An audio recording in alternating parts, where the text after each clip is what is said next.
اس ملک کی تاریخ کا ایک بہت فیصلہ کن موڑ ہے جس پر ہم آج کھڑے ہیں۔ پورا منصوبہ بندی تھی اسٹیبلشمنٹ کی کہ اس ملک میں نہ کوئی آئین ہو، نہ یہاں کوئی عدلیہ ہو، نہ کسی کے حقوق ہوں، جس کی آپ نے 26 کی رات کو دیکھا کس طرح قتل عام اندھیرے میں کیا گیا۔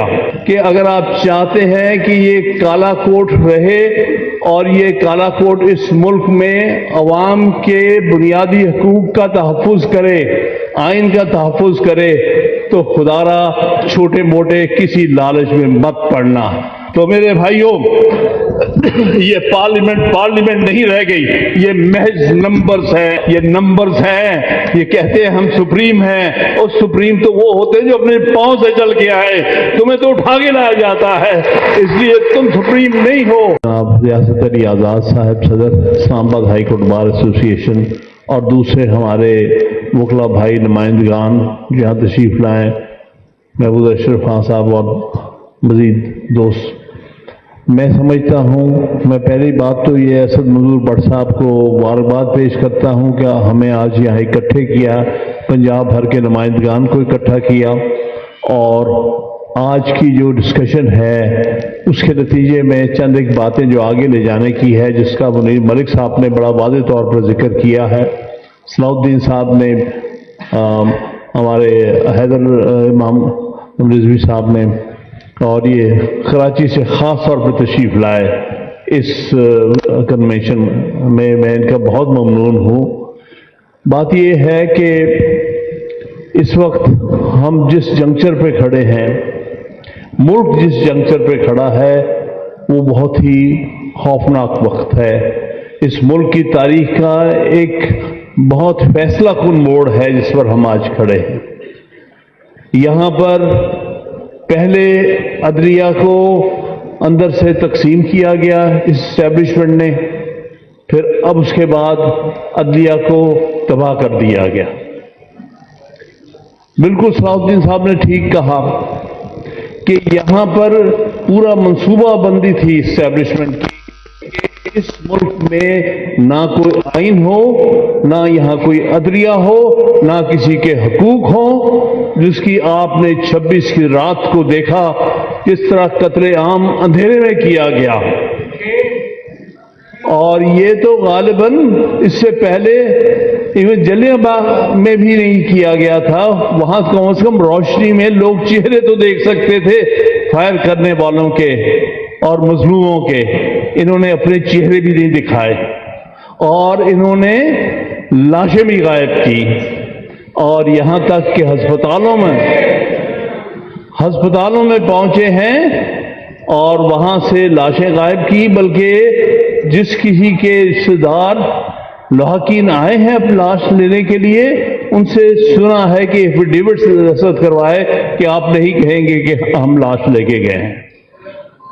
ابھی تک پتہ نہیں چل رہا کتنے لوگ اس رات قتل ہوئے، انوسنٹ لوگ، وہ لوگ جو صرف نہتے لوگ تھے، آپ ملک کو کہاں لے کے جا رہے ہیں؟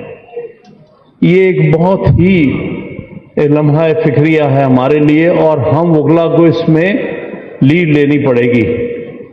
یہ اگر ملک بچانا ہے تو ملک کا آئین بچانا پڑے گا، اور ملک کو آئین کو بچانے کے لیے وکلا کو سب سے آگے بڑھ کے حصہ لینا پڑے گا۔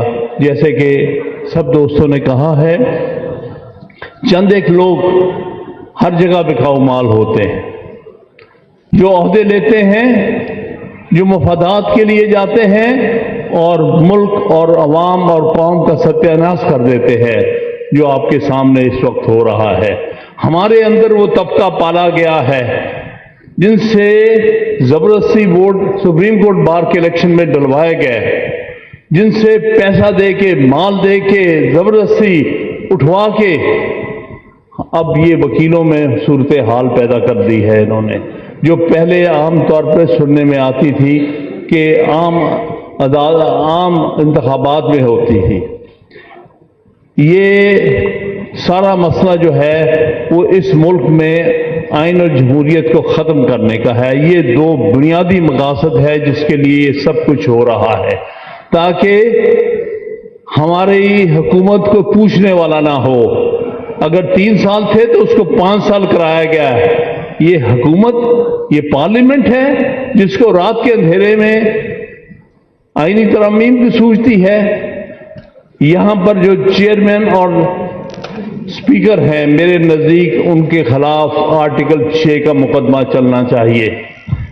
ہم نے اپنی آنکھوں سے دیکھا کہ ایک آدمی کو ویل چیئر پر اس کے اپنی کی مرضی کے خلاف لے کے آئے. ایک عورت روتی ہوئی آئی اور کسی نے اٹھ کے کہا کہ چیئرمین صاحب اس کی بات تو سنو، اس کا بیٹا اٹھا لیا گیا ہے. اس نے کہا، وہ بے شرم چیئرمین نے کیا کہا کہ بعد میں میرے دفتر میں آگے بتا دینا، بورڈ تو ڈالو جس مقصد کے لیے بیٹھا ہوا تھا. اس نے خود میرے سامنے کہا کہ بھائی مجھے یہ تکلیف ہے کہ مجھے اس عدلیہ نے ڈسکوالیفائی کر دیا تھا. تو اس کا مطلب یہ ہے تمہاری پرسنل گریونس ہے. اور پھر دوسرا گریونس یہ ہے کہ نواز شریف کو اس عدلیہ نے ڈسکوالیفائی کر دیا. ارے بھائی، جنہوں نے کیا وہ تو جا چکے ہیں. تم بدلہ جو ہے وہ اس اداروں سے لینے آئے ہو، تم اداروں کو تباہ کرنا چاہتے ہو. عدلیہ کا بدلہ تم پرانے چیف جسٹس سے لینے بیٹھے ہو. حالانکہ جہاں تک اس یوسف زئی گیلانی کی بات ہے، اس نے کھلم کھلا 6 ججز نے اس کو کنٹمپٹ میں پہلے کنڈیم کیا تھا، پھر اس کے بعد آیا. تو کہنے کی بات یہ ہے، میں لمبی بات اس لیے نہیں کرنا چاہتا، کافی وقت ہے، اور خاص طور پہ ہمارے کراچی سے آئے ہوئے مہمانوں نے فلائٹ پہ جانا ہے. میں مزید ٹائم نہیں لوں گا. میں صرف آپ سے یہی ریکویسٹ کروں گا کہ خدارا یہ مسئلہ کسی ایک فرد کا، ایک بار ایسوسی ایشن کا، ایک بار کونسل کا نہیں. آپ خدارا ہر بار ایسوسی ایشن میں پہنچے، تحصیل باروں میں، ڈسٹرکٹ باروں میں، ہر جگہ پہنچے، اور خدارا ان تک یہ پیغام پہنچائیں کہ اگر آپ چاہتے ہیں کہ یہ کالا کوٹ رہے اور یہ کالا کوٹ اس ملک میں عوام کے بنیادی حقوق کا تحفظ کرے، آئین کا تحفظ کرے، تو خدارا چھوٹے موٹے کسی لالچ میں مت پڑنا.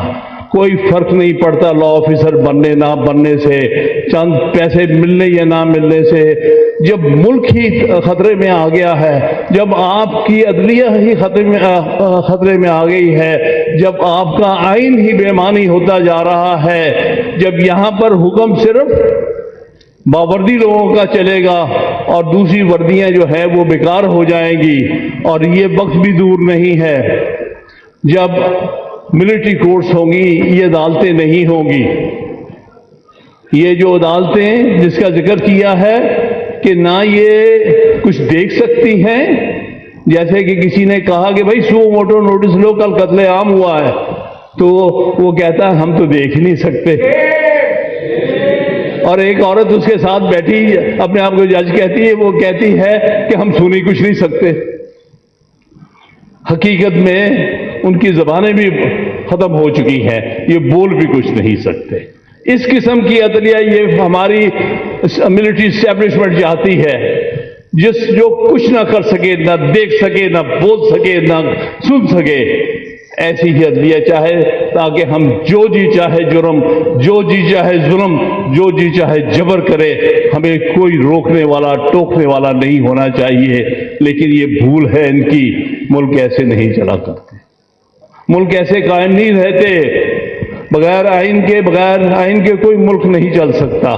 لہذا ہم سب کا فرض ہے، کسی پر احسان نہیں ہے، ہم کھڑے ہو کے آئین کو بچائیں، عدالتی نظام کو بتائیں. کسی انڈیویجول جج کی بات نہیں ہے. میں اس جج کو خراج تحسین پیش کرتا ہوں، کراچی کے جج کو، جس نے اس بینچ پر جس کا جو سربراہ سلیکٹ کیا گیا ہے، اس کے چیف جسٹس کی مرضی کے خلاف، پاکستان کی چیف جسٹس کی مرضی کے خلاف، پاکستان کے سینئر موسٹ 2 ججز کی مرضی کے خلاف ایک سربراہ.